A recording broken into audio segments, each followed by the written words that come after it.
Hey everybody, welcome back. We're having a lot of fun. We're continuing our series here on travel with Richard Woulfe from Rich Travels, travel broker extraordinaire and good friend of mine. And we're answering some of your questions, all the myriad questions we ask, and some of the tough ones we thought we'd let a professional answer. And we travel together, actually, out there in the world, and one of our favorite places, the Philippines. What is this picture, Richard? That actually is a dugong in the Coron area. Coron, Philippines. And that's saltwater. That is saltwater. Right. Very high probability of seeing and interacting with a dugong in that region. And this slide here is when we went to the island of Kabilao. Very small island, but the diving was really gorgeous. Oh, it was awesome. Lots of things to see. And yeah. Very, very fun. A lot of little things too, but yes. Exotic and strange creatures. That was a great trip. One of my favorite memories. So the title of this series that we're going to get into today is called Bang for Your Buck. We're going to talk a little bit about some of the values and things like that in dive travel. As long as we have a professional to help us get those values, then we'll get some good answers. So, best values in dive travel out there as far as destinations. What do you think? Yeah, I mean, there's so many. Depends on where you live in the world. Obviously, if you're in a regional area where your airfare cost is relatively low, so if you live in North America, getting down to a Cozumel or somewhere into the Caribbean, but Mexico is a great value. If you're over in Southeast Asia or you're willing to travel over, the Philippines has got great value for dollar in terms of the resorts there, and the value of the dollar is quite strong. So, but great values all over the world.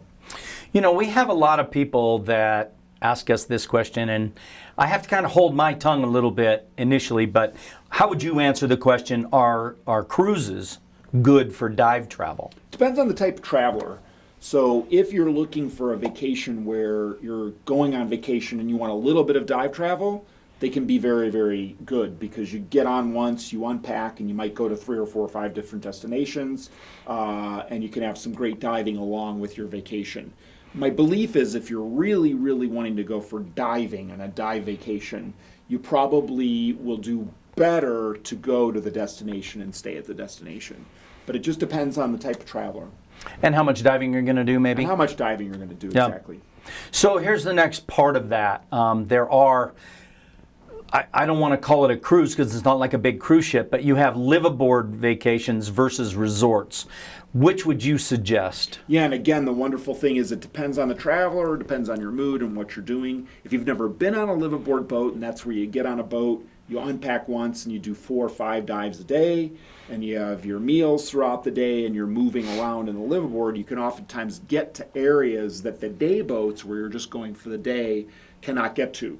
So a liveaboard trip will work really well for someone that really wants intense diving, wants to get a little bit farther out and further afield into other areas of the dive area that you're going to. So much more dive-oriented than a cruise ship. Very dive-centric. On a dive liveaboard, it's specifically designed for the diver, and also snorkelers come along, and the non-diving guests will come along as well. One of the advantages on a liveaboard we went on that they promoted on their website was, you know, a cruise ship is so huge, they just can't go to many of the places in the world where the best diving is because they're too big, too deep down into the water. But a liveaboard can just be, you know, very shallow draft, and they can get into, like you said, the remote places. That's some of the best diving I've done, where a day boat can't even get there. Yeah. Too much time, and you just need that time, and the liveaboard boats, as you mentioned, can get to those areas. Right, so that's something to And great consider. value, too, because you have to consider you're paying one price generally for a dive liveaboard, and that includes your meals, your diving, your transportation to get around to the areas. And generally, you have to do is pay tipping and then alcoholic beverages and onboard purchases. Yeah, okay. How important would you say peak versus non-peak travel times of the year is? Yeah, you know, well, it's consideration for sure. And so peak being the time of year where generally you have the most visitors, the best weather or best chances for weather. But along with that comes higher prices and more crowds. So a non-peak time might be a little bit more of a risk with weather not being quite as good, fewer travelers, and that varies depending on where you're going in the world. So not as many travelers, but you do stand the risk of perhaps weather. But we're underwater, so as long as you're wet, we're good. Yeah, exactly. And the chances, washouts, what we call a washout, they do happen, but it's very, very infrequent. Right, yeah. So here's a question we get quite often. Is it going to be better for somebody to buy their excursion with the package up front when they book their trip, or try to get their excursions local when they arrive? Yeah, depends on the type of traveler, and it could work either way. Sometimes peace of mind to have it included in the package. It can be just more convenient. You don't have to worry. You don't have to search around when you get there. On the other hand, some people don't like to be tied in and don't like to be locked into having to take an excursion. So they'll leave some of those out of the package, and then when they get to the destination, they'll research it on their own. Yeah, that's good advice. So it just depends on the individuality of the traveler. And I have a lot of friends and things. Sometimes they'll pre-purchase, sometimes they won't. So it just depends on the destination. So we also get this question, and I'm glad you're answering this question and not me, because it's not really an easy answer. But do you buy a dive travel package, like say through a shop or something like that, or do you try to do it everything a la carte, all on your own? Yeah. Which is better? In today's world with limited time and fast-paced world and the ability of a lot of components to a trip, I prefer a dive package. Because again, it's peace of mind. It's easy knowing that the package has been put together. On the other hand, it's a good idea if you look at that dive package to just maybe look sometimes and research the individual components as well. And I found more often than not that you might be maybe spending a little bit more, maybe another $100 or $200, but a lot of times there's value built into that dive package. And there's other times where I've also seen, though, where a dive package and you put the components together, the expert is able to go out and get those components and put them together for a lower price than all of the individual components put together. That's an excellent point, because a lot of times when people come back from a trip and they're looking at our trip video, they're like, where did you see that? We never saw that. I'll give you a great example. In Bonaire, a lot of people do it yourself. What do? They rent the little truck, they dive off the beach, and then I ask them, well, did you go to Klein Bonaire? And they say, Klein Bonaire, what's that? Oh, that's a little island off the coast of Bonaire. That's where the best diving in Bonaire is. Did you get the salt pier dive? What's that? And really, honestly, with the people that do it all the time and the packages that are put together, you need a permit to dive the salt pier. They don't allow beach diving there anymore. And the locals are always going to know. For example, in Bonaire, there is a giant bait ball dive that's amazing. And they move, and if you don't know where they're at, and you can't access them from the beach. So sometimes you get something that the professionals know in the package ahead of time. Yeah, all great reasons for giving strong consideration to dive package. So here's a question. I get this a lot with gear, but travel as well. If I'm on a budget, where don't I scrimp? Where don't I try to save money? Where do you want to make sure you spend the money to get the right thing? So one of the things that I think is a very important consideration for diving to have a really fun and great experience is don't scrimp on safety. So don't try to look if there's a dive shop that's charging only $25 or $30 a dive and all the others are charging $40 or $50. I'd be cautious about getting connected and buying price on the diving components, because that's your safety. The people that you're hiring, the type of boat you're on. Yeah. And I found in that area, you will often get what you pay for. Yeah. We had a diver that came back and they spent some time in the hospital on their trip because the dive boats that the organization was using were just open bow. They had no covers on them or anything. They were in the heat of the sun all day long. These people got heat stroke and they got severely sunburned, and it's just simply because they didn't have a cover over the boat, whereas some of the other places, for very little more, had much nicer boats and much more... No, and it's a great point, and the viewers watching, take your notes. Obviously, that's a great question. Does your boat have cover? Another one is how many divers are going to be on the boat? Because if they're charging $20 a diver versus $40 a diver, they may have 40 people on the boat, where the other operator only has 20 people. And it's, as you know, and a lot of viewers know also, it's a very different experience diving with 40 people. 40 people in the water versus than 20 that's people right. on the boat. And you brought it up a second ago, so I thought it's a great question. Every one of our dive pre-trip parties, people asked it. What is the rule of thumb for tipping? Tipping for Americans is compulsory. A lot of times we go to a restaurant, you go anywhere, for the American traveler and a lot of Western travelers, Western Europe, it's a standard, right? 15%, 20% in restaurants.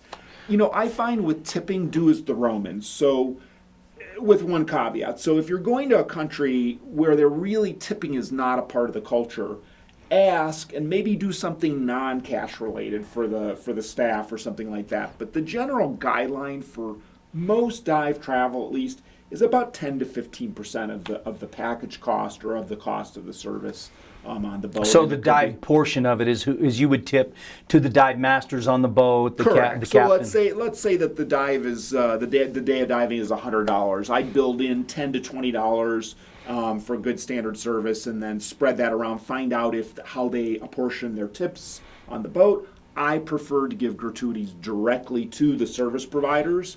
And in lieu of that, I try to develop a situation where I can be more assured that the money I'm giving to maybe the one entity is being spread around, and that's a matter just again of So asking you're questions. saying the entity, you don't mean giving it directly to the dive master, you mean giving it to the organization, and then they will pool it for all the employees. It's done different ways. Pooled tipping is where you pay one individual in the organization and they make a promise to you that they're going to distribute it to all the staff. Right. I encourage people to ask questions if it's done that way. So how does it get distributed and how does it get paid out? Yeah. Because I want to make sure that the people that are servicing me, and I understand, they say, well, there's a lot of people working Behind the scenes.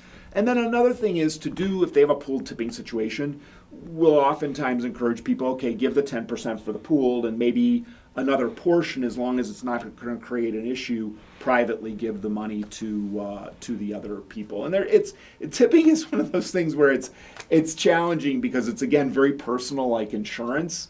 And just asking questions to make sure everybody's comfortable, and that the people are getting compensated for the services that they're providing to you. So what do you recommend to the people when they're heading on a trip? As far as money conversion, do you get your money before you go from a bank here? Yes. Or do you get it local when you're there? Maybe you get a better deal or something? I don't know. Yeah. What's best? And it's interesting. It's a great question. And it used to be that getting money in advance at a bank, you would pay a higher premium for that money. Still, sometimes that's true. But now, interestingly enough, so we used to say to people, the answer to that question was, wait till you get to the destination, maybe take a small amount to start, and wait till the destination to exchange that money. But again, it's one of those situations where it depends and it's situational on the country. So what I generally recommend people do is get a small amount so that you have it on hand for convenience. And then when you get to the destination, read up, research, and then ask when you get to the destination amongst locals and to the experts, hey, what's the best value for exchanging money? And it is getting to the point in some places where you can go and not ever have to get cash at all. You generally put things on a debit card or on a credit card. So I've heard that some places you get it at a little better rate, that because they hit you right when you get off the plane in an airport, that's usually the most expensive because some people are nervous, I have to have the money. Yes. But then when you get into town, there's other places to exchange and it's usually a little better. Correct, and we call that paying for convenience, which most people that travel, and we all travel every day to a degree, you will pay for the convenience more often than not. However, not always at the airport you're going to pay a higher service fee or maybe a convenience fee or something to do that at the airport. And yet on the other hand, when you're exchanging locally, you may go to some places where there's unofficial money changers. Sometimes they'll give a higher rate, but be careful to do your homework and research carefully and get verification that the place that you're changing the money, you're not going to walk away with counterfeit money. Oh yeah, that's a great point. Happen. Don't want to worry people, but I have heard stories of it happening. And again, ask lots of questions. And when you get to the destination, or if you have friends that have been there, hey, what's the latest deal on where's the best place to get the best value? Not necessarily the best exchange rate, right, but the best value for the, which is a combination of exchange rate and peace of mind, knowing that everything's going to be safe and good with the money. So this next question, it seems a little obvious, except it's not. We talked a little bit about people saving up for travel, for allocating their funds, trip layaway, savings, things like that. But if somebody were to ask you, if I really want to experience the best diving vacation, do I have to do a luxury trip, or can I do a budget trip, or is it somewhere in between, or what would Yeah, your and again, answer? it depends on the individual. I have experienced and done all different levels of travel, and again, it's a matter of what your desire is and the amount of money you want to invest, and the quality of the accommodations, the quality of the air experience if you're going to be flying first class, business, or economy. So there's a lot of choices and considerations, but one thing that I do believe, and what I've seen with my experience, is that whether it's a budget trip or a luxury trip, if it's put together in a smart way with research, you can have a great experience at all the different levels. Awesome, awesome. So next video, where our series continues with safety and travel tips. We're going to answer your tough questions on the best airports to travel out of from the United States, some security advice, and more. Terrell and I would like to thank you for watching the series. If you have any other ideas for series you'd like us to do, just put them in the comments below. What are you staring at? Why are you staring? He's very nervous. If you'll hit the like button below, that lets us know we're doing the right thing. And if you hit the subscribe button, you'll know when the next video comes out, right, Terrell? You're not very good at this. Make it a great day.